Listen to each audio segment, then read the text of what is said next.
السلام علیکم ورحمۃ اللہ وبرکاتہ۔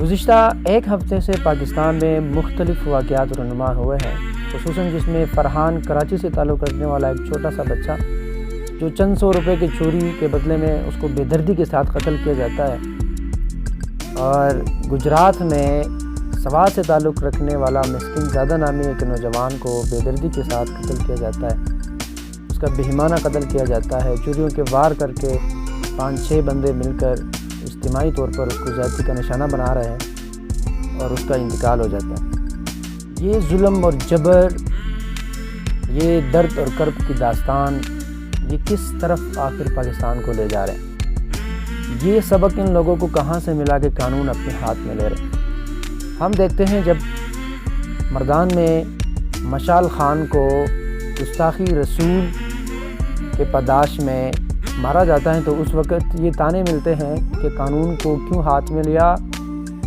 اور جس نے اس کو مارا تھا عمران کو ابھی تک وہ گرفتار ہے اور پھانسی کی سزا اس کو ملی ہے، کورٹ کے چکرے کھاتا ہے۔ لیکن جب پیسوں کے عوض، لین دین کے عوض لوگ قانون کو اپنے ہاتھ میں لیتے ہیں تو اس وقت ہمارا پورا قانون خاموش رہتا ہے، اس وقت حکومت خاموش رہتی ہے، اس وقت ہمارے بڑے سرمایہ دار خاموش رہتے ہیں، اس وقت سیاستدان خاموش رہتے ہیں۔ لیکن جب بھی کوئی مذہبی اس طرح واقعہ رونما ہوتا ہے، سبھی کے حوالے کیس کے حوالے سے یہی کہا جا رہا تھا کہ ہم نے آپ قانون کیوں ہاتھ میں لے رہے ہیں، اس کے ساتھ کیا ہوا؟ ہمیں کوئی انصاف نہیں ملا، اس گستاخ کو رہا کر دیا گیا۔ مشال خان کیس میں بھی ابھی تک ہم انصاف کے منتظر ہیں، کوئی انصاف نہیں ملا۔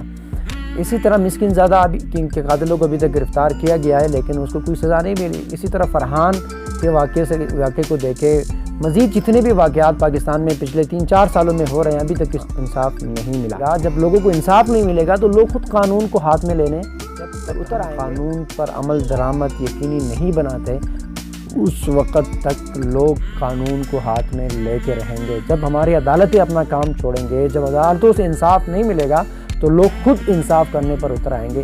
تو لہٰذا ہمیں قانون پر عمل درآمد کرانے کے لیے انصاف دینا چاہیے، ہماری عدالتوں کو انصاف دینا چاہیے، ہمارے ججز حضرات کو انصاف دینا چاہیے۔ مبنی پر انصاف فیصلے ہوں گے تو تب لوگ ہماری عدالتوں پر یقین بھی کریں گے اور ہمارے لوگ اپنی کیسز جو ہیں وہ عدالتوں تک پہنچانے کی کوشش کریں گے۔